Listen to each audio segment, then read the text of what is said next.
Hello friends, once again welcome back to own YouTube channel learning need. और जैसा कि आपको पता है, डेली सुबह 10 बजे की हमारी लैंग्वेज क्लास चल रही है सुपर टेट के लिए। चलिए बिना टाइम वेस्ट किए स्टार्ट करेंगे। देखते हैं यहाँ पे हम तीनों लैंग्वेज एक साथ, हिंदी, संस्कृत और इंग्लिश, क्योंकि कंपलसरी है तीनों ही लैंग्वेज यहाँ पे आपका। तो चलिए स्टार्ट करते हैं। जितने भी लोग जुड़ चुके हैं सबको गुड मॉर्निंग एंड रिप्लाई करने के लिए रेडी हो जाइए। तो आज का जो पहला प्रश्न है संस्कृत से है, वो संप्रदान कारक का चिन्ह क्या है? को, का, की, के लिए या फिर में, पर। कारक और कारक चिन्ह ये आपको याद होने चाहिए। चलिए देख लेते हैं इस प्रश्न के लिए जो आपका सही उत्तर होता है वो होता है ऑप्शन नंबर सी, के लिए। ठीक है ना, कर्ता ने कर्म को करण से, संप्रदान को के लिए, ऐसे आता है ना। नेक्स्ट देखेंगे, षट्पंचाशत का हिंदी में बोध है क्या? ये कौन सी हिंदी संख्या का संस्कृत है, ये आपको बताना है यहाँ पे। सो करेक्ट आंसर इस क्वेश्चन के लिए होता है आपका ऑप्शन नंबर ए, 56। 50 मतलब 56, 56।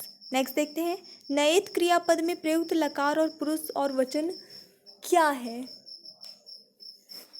विधिलिंग प्रथम द्विवचन, विधिलिंग प्रथम एक वचन, लिट प्रथम एक वचन या लोट प्रथम एक वचन।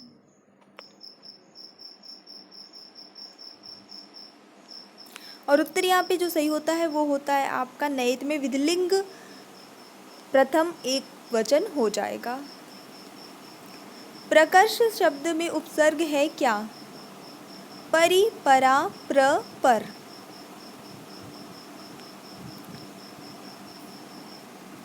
उत्तर जाता है यहाँ पे आपका ऑप्शन नंबर सी, प्र। हरे भक्ति रोचते, इसमें हरे में कौन सा कारक होगा? करण, संबंध, कर्ता या संप्रदान।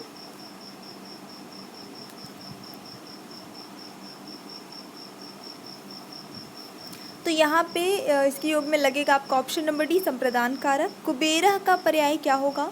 यक्ष, धनद, राज, राजः या फिर ये सभी। पर्यायवाची बताना है।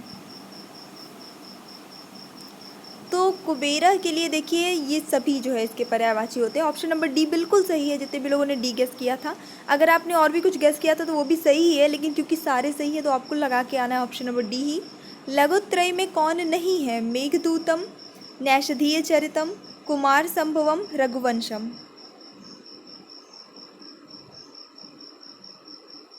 तो यहाँ पे आपका ऑप्शन नंबर बी, नैषधीय चरितम, इसमें शामिल नहीं है।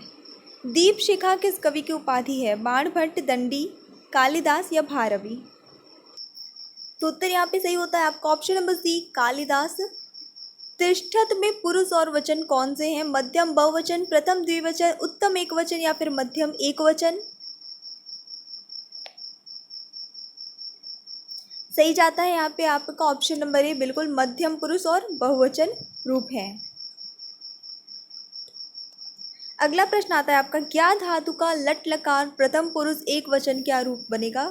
जानन्ति, जानति, जानीय, जनातु।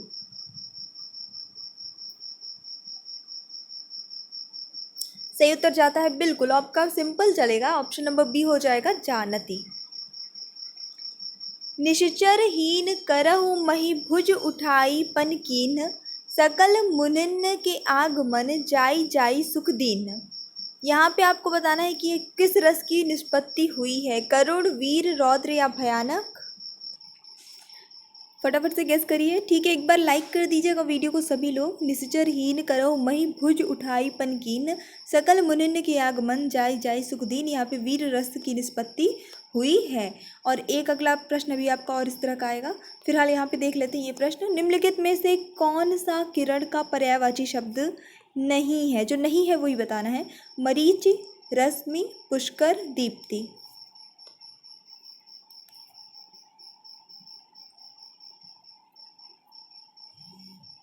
तो यहाँ पे जो सही उत्तर होता है इस प्रश्न के लिए वो होता है आपका ऑप्शन नंबर सी, पुष्कर नहीं है। बाकी मरीचि, रश्मि, दीप्ति ये तीनों ही किरण के पर्यायवाची शब्द हैं। बाल समय रवि भक्ष लियो, तब तीनहु लोक भयो अधियारो। कौन सा छंद है? सोरठा, चौपाई, दोहा या मत गद्यंद। और उत्तर सही होगा आपका ऑप्शन नंबर बी, चौपाई। शुद्ध वर्तनी वाले शब्द का चयन करना है। यहाँ पे पढ़ना आपको इसे खुद से पढ़ेगा ताकि समझ में आएगी क्या गलत है या क्या सही है। तो यहाँ पे जो शुद्ध शब्द होता है वो इच्छा द्रुम होता है, तो ऑप्शन नंबर बी यहाँ पे सही जाता है। ये शुद्ध वर्तनी है, इच्छा द्रुम इस तरह से लिखेंगे, बाकी गलत है। विनय पत्रिका नामक ग्रंथ की रचना किसने की है? ये बहुत फेमस है तो इसमें आई थिंक कोई डाउट नहीं होगा। मलूक दास ने, गोस्वामी तुलसीदास ने, विक्रमादित्य ने या केशव दास ने?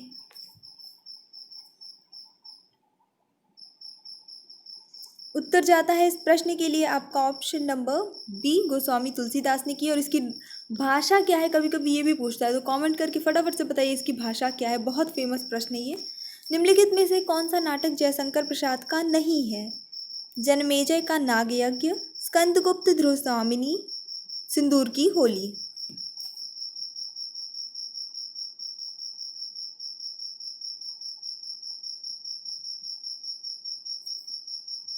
चलिए देख लेते हैं यहाँ पे इस प्रश्न का जो सही उत्तर हो जाता है वो हो जाता है सिंदूर की होली। ये जयशंकर प्रसाद का नहीं है, ये जो है किसकी है? लक्ष्मी नारायण मिश्र जी की है रचना।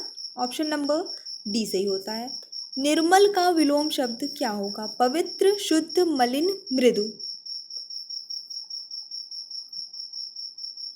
उत्तर जाता है इस प्रश्न के लिए आपका निर्मल का विलोम मलिन हो जाएगा, ऑप्शन नंबर सी। सदाशय, इसका सही संधि विच्छेद क्या होगा? सद धन आशय, सतत धन आशय, सत धन आशय या सदा धन आशय?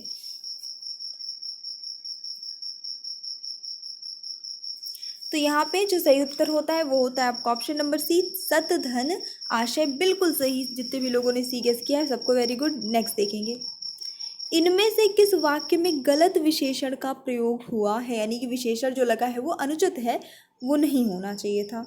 कविता परिश्रमी युवती है, प्रबुद्ध जनों से हमारी अपेक्षा है, यह सरकारी महिलाओं का अस्पताल है, वह अच्छा आदमी था लेकिन काम न आया।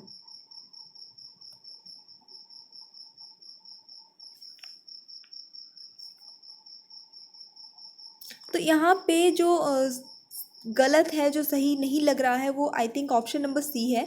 यह सरकारी महिलाओं का, सरकारी की यहाँ पे कोई आवश्यकता नहीं थी। यहाँ पे मतलब था कि सरकारी महिलाएं क्या होती हैं? सरकारी टीचर हो सकते हैं, सरकारी शिक्षिकाएं हो सकती हैं, सरकारी नर्सें हो सकती हैं, डॉक्टर हो सकती हैं। मतलब यहाँ पे अगर सरकारी लगाएंगे तो यहाँ पे उस सरकारी पद का नाम होगा, न कि महिलाओं को। सरकारी महिलाएं कुछ नहीं होती हैं, ठीक है, कि सरकारी पुरुष, सरकारी महिलाएं ऐसे नहीं होती हैं। यहाँ पे या तो पद का नाम रहेगा और या तो फिर ये सरकारी शब्द नहीं रहेगा कि यह महिलाओं का अस्पताल है, ये होना चाहिए। तो यहाँ पे गलत विशेषण का प्रयोग हुआ है। बिलासक में उपसर्ग क्या है? बिल, बिह, बिल, बिला।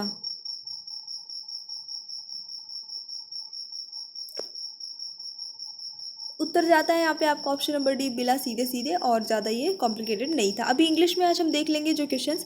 तो कल मैंने आपको इंग्लिश में स्पेलिंग वाले कुछ क्वेश्चंस दिए थे, आज थोड़ा उसको उल्टा है। वहाँ पे कल आपको सही स्पेलिंग गेस करनी थी, आज भी आपको सही स्पेलिंग वाली क्वेश्चंस भी हैं लेकिन आगे हैं। अभी फ़िलहाल जो हम देख रहे हैं उसमें आपको एक गलत स्पेलिंग चूज़ करनी है। और मैं एक चीज़ बता दूं कि एज अ टीचर सही स्पेलिंग तो ठीक है बननी चाहिए आपसे, पर स्पेलिंग गलत कहीं लिखी हो तो उस पर नज़र ठहरना आपकी बहुत ज़्यादा ज़रूरी है। क्योंकि कॉपी चेक करते वक्त कहीं पे भी आपको यही फोकस करना पड़ता है कि अगर कोई स्पेलिंग गलत है और आपने उसे मार्क नहीं किया और टिक करके सिग्नेचर कर दिया है अपना जो भी है, तो कहीं ना कहीं ये बहुत बड़ा आपके लिखित रूप से एक प्रूफ बन सकता है आपके लिए कि आप जो है वो एजुकेटेड नहीं, आपको इसकी स्पेलिंग नहीं आती है, ठीक है, या फिर आप सही से काम नहीं करते। जो लोग प्राइवेट टीचिंग कर रहे होंगे उन्हें शायद ये पता होगा कि कितना बड़ा इशू हो सकता है। और अब जो है गवर्नमेंट में भी सब अवेयर हो रहे हैं, तो आपके अंदर ये चीज़ होनी चाहिए। और एक कॉमेंट आया था कि स्पेलिंग गलत होती है, उसके लिए हम क्या करें? तो मैं ये सजेस्ट करूँगी कि आप जितना ज़्यादा पॉसिबल हो इंग्लिश मीडियम की बुक्स पढ़ें। अब इंग्लिश मीडियम की बुक नहीं कि सिर्फ इंग्लिश की ही पढ़ें, इंग्लिश मीडियम से साइंस है, एसएसटी है, बहुत सारी बुक्स हैं।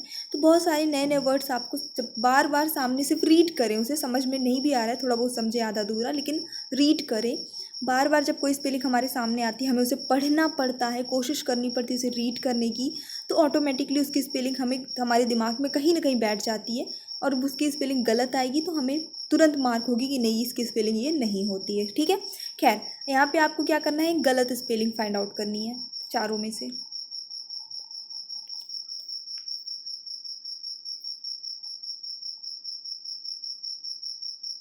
तो चलिए देख लेते हैं यहाँ पे जो करेक्ट आंसर हो जाता है इस क्वेश्चन के लिए वो होता है आपका ऑप्शन नंबर डी। बाकी सारे स्पेलिंग्स सही हैं, लेकिन ये जो डी ऑप्शन है आपका अचीव्ड, ये गलत है। अचीव्ड मतलब होता है प्राप्त करना, और अचीव्ड की जो सही स्पेलिंग होगी वो होगी ACHIEVED,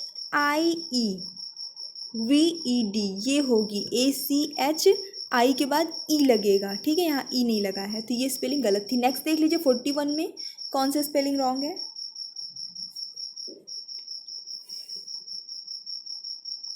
voltage, college, voyage, cabbage.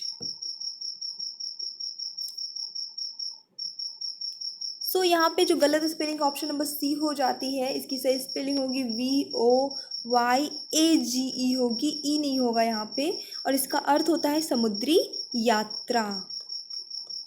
Next questions में भी आपको वही करना है, गलत स्पेलिंग फाइंड आउट करनी है। रेसिस्टेंट, डिफिएंट, बायंट, इरेलेवेंट, कोई एक रॉन्ग है।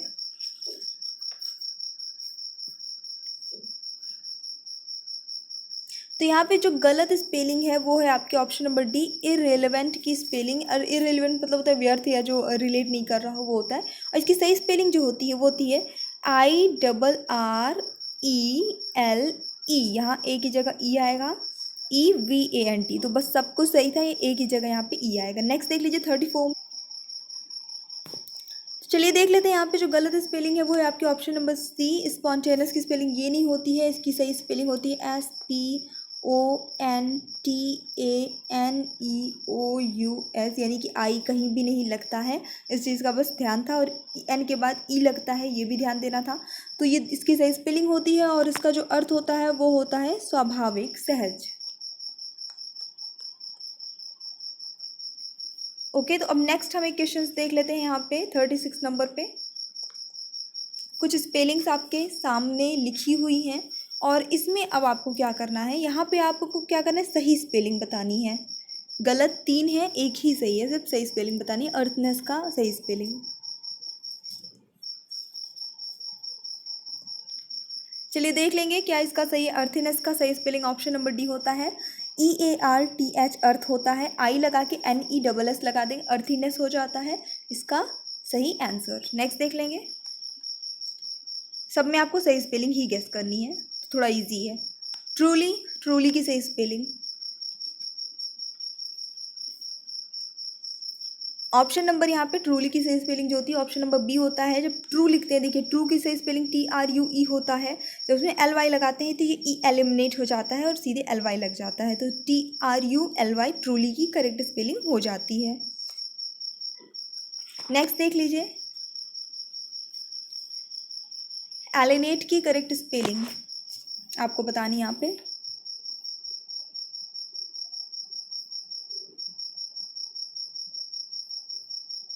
चलिए देख लेते हैं, तो यहाँ पे जो करेक्ट आंसर हो जाता है आपका इस क्वेश्चन के लिए वो होता है ऑप्शन नंबर डी, ALIENAT। इसको आपको याद कर लेना है, ठीक है। चलिए देख लेंगे। अच्छा, इसका अर्थ क्या होता है, मीनिंग क्या होता है। पहले मैं आपसे एक मीनिंग भी पूछा करती थी, एक क्वेश्चन दिया करती थी, तो आप तो सब उसका आंसर जो है रिप्लाई करते थे, है ना, इंग्लिश वाली क्लास में। लेकिन अभी क्या है कि वो प्रोसेस बंद हो गई है, और कल एक कमेंट आया था कि जो है क्वेश्चंस मैं फिर दिया करूँ, तो बिल्कुल करंट अफेयर में वो क्वेश्चन आया था, तो कमेंट आया था, तो करंट अफेयर में आज से मैं आपको क्वेश्चन दिया करूँगी। फिलहाल इसका अर्थ मैं आपको खुद ही बता देती हूँ। विमुख हो जाना किसी चीज़ से, अलगाना, वो उसको हम कहते हैं एलिनेट। नेक्स्ट देख लेंगे, वैसिलेशन,